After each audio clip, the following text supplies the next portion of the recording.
ओम श्री साईनाथाय नमः। ओम श्री साईनाथाय नमः। ओम श्री साईनाथाय नमः। सभी साईं भक्तों को नमस्कार। कथा प्रारंभ करते हैं। पिछले भाग में सुनाया था कि महेश बलवंत जी का लड़का सांवरी को उसके घर छोड़ने के लिए जा रहा है। सांवरी और उसकी माँ, जिन्हें की बलवंत और कुलकर्णी ने काफी प्रताड़ित किया था।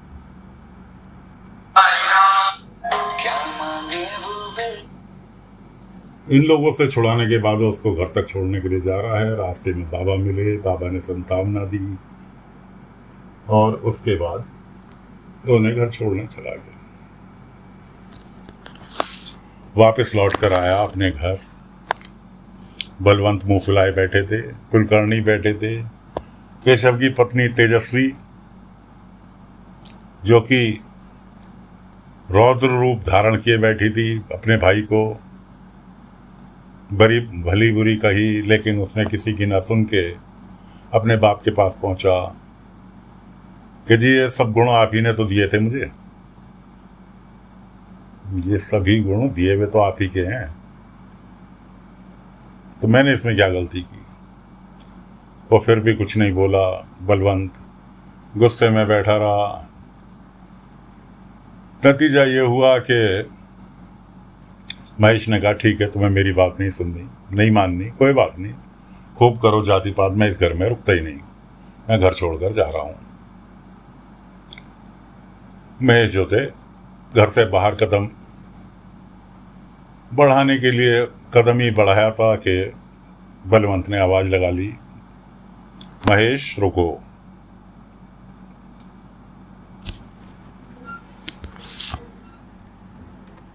कुलकर्णी भी वहीं पर बैठे थे और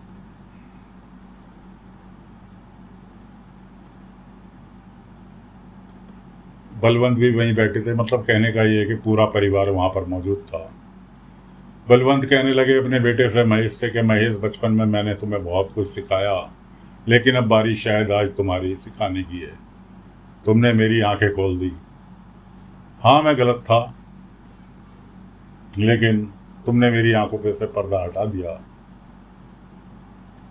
और मैं तुम्हारे इस रिश्ते के लिए तैयार हूं कि मैं सांवरी के साथ तुम्हारा रिश्ता करने के लिए तैयार। इस तरह की बात सुननी थी कि कुलकर्णी सरकार का तो मुंह खुला का खुला रह गया।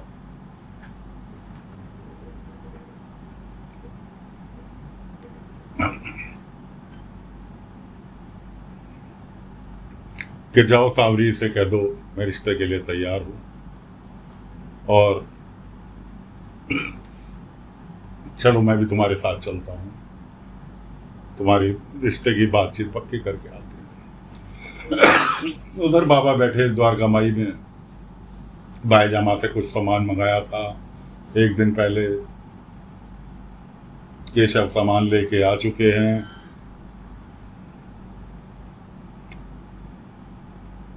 लेकिन बाबा ध्यान मुद्रा में बैठे हैं। हर कोई इस इंतजार में कि साईं प्रवचन कब होगा, कब होगा, कब होगा। बाईजामा कहने लगी, भाई साईं ने मना तो किया नहीं प्रवचन के लिए आज, इसलिए प्रवचन तो होगा। अब ये तो ध्यान से लौटने के बाद ही साईं बताएंगे कि प्रवचन होगा, कब होगा, कैसे होगा। बाबा ध्यान में गए। कहाँ गए? ध्यान में जाने के बाद गए थे इनके बाप बेटों की बात सुनने के लिए। बाबा तो समझ गए कि बलवंत ने महेश का बेवकूफ बनाया, इसलिए बाबा पूरी तैयारी से उधर महेश के साथ बलवंत निकल लिए सांवरी के घर जाने के लिए।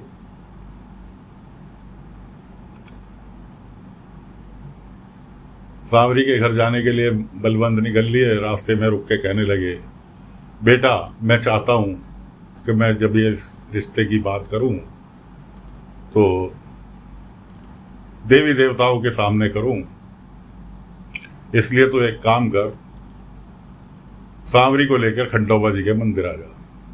वहां मैं देव खंडोबा जी के सामने उससे माफी भी मांग लूंगा और तुम्हारे रिश्ते की बात भी पक्की कर दूंगा। बेचारा भोला भाला महेश उसकी बातों में आ गया और चला गया सांवरी के घर।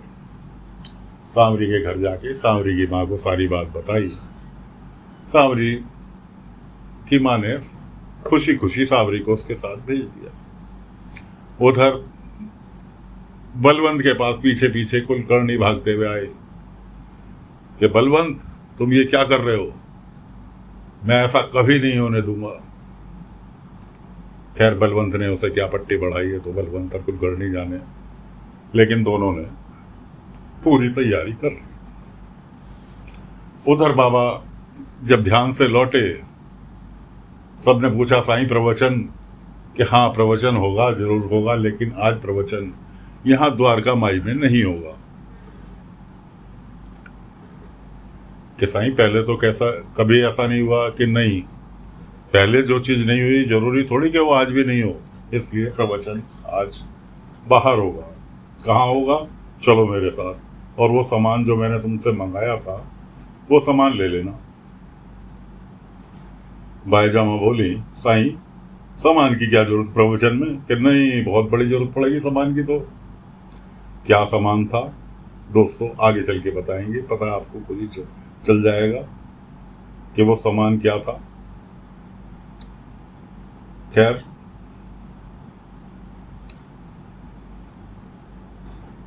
बाबा पूरे के पूरे मंडली को लेके प्रवचन के लिए और खुले में आ गए। उधर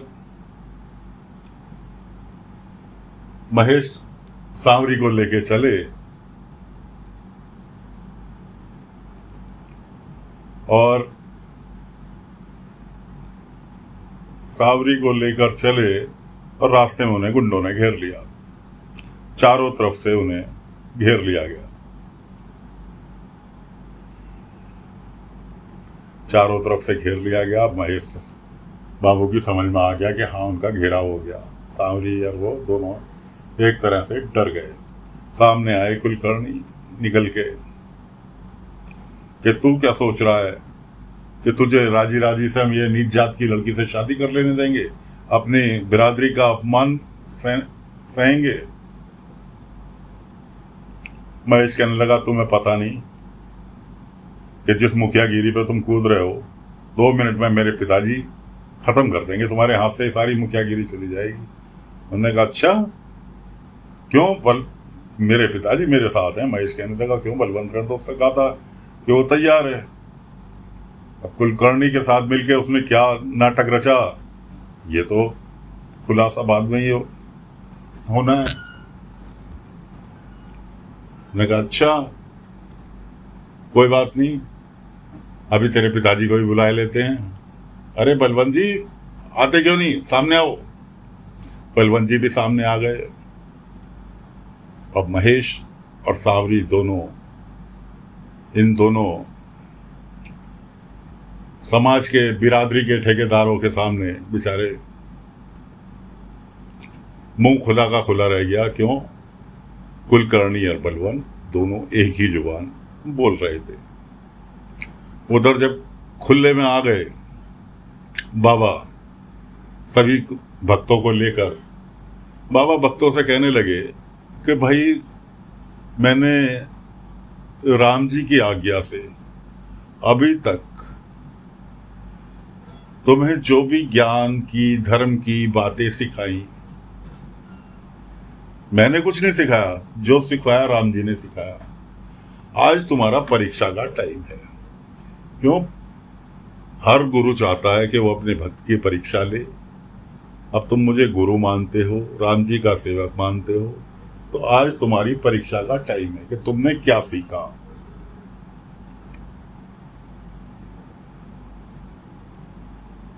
तो आज तुम्हारी परीक्षा है